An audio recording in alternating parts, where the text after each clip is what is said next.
adolescence isn't a problem, it's an adaptation in the brain. It's a major change in the brain to get them ready to be adults. Tonight we're having an event entitled Mind Over Matters. It's a behavioral health event where we've invited our community members and our staff members to learn about behavioral health, and that includes mental health as well as substance abuse prevention. Hopefully today, while you're here, you'll gain a lot of perspective and information that you can not only take back to your schoolhouses or take back to your office, but also take home so that we can deal with so many of the adults around us. We'd like for people to walk away with more information around mental health as well as behavioral health.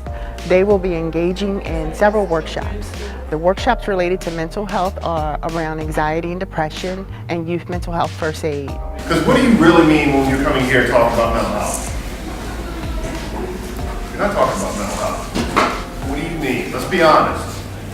My workshop is on connecting community to youth mental health first aid. It's to really not talk about mental illness, but talk about mental health and the things that people can do to understand, just like physical illness, what are the things that you can do to maximize your health?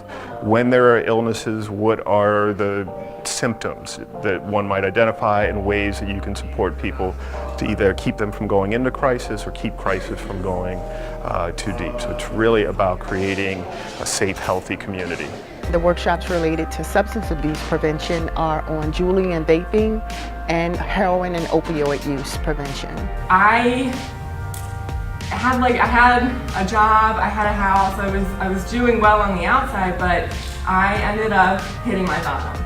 And one of the things I always wanted to know was, why did the people around me, family, friends, but also at school and in the community, when we got to a certain age, around 13 or 14, they would say things like, oh, what are you guys up to? You're always up to no good. You're always up to trouble. We were just called, seen, interpreted as trouble.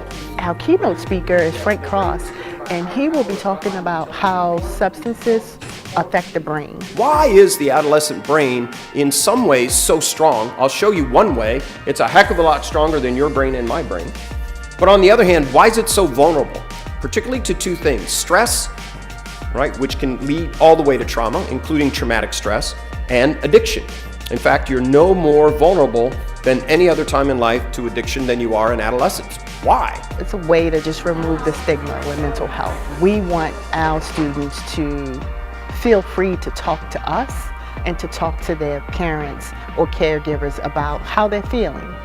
We have students who are dealing with a lot of things, but we want to open the door to the conversation. And we're hoping that this event, as well as the event we had for students, kind of opens that door towards conversations related to mental health.